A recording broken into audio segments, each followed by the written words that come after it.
How to make a wish list on Amazon. Making a wish list on Amazon is really simple. Just open the Amazon app. Once you launch the Amazon app, make sure to log into your account. Then from the bottom center, just tap on the account like icon there.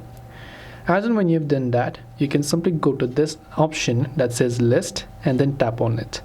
Then once you go to the list option, here you can see your list and registries. If you have not yet created a list before, tap the plus icon.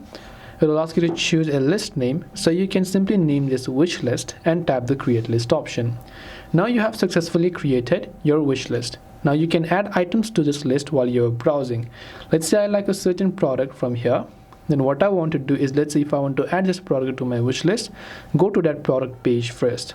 Then simply scroll a couple of steps further below until you find an option that says add to list. So this option will be there, but it will be really small, so you can tap on add to list, then select the wish list that you just created. This way you can make and even add products on a wish list on Amazon.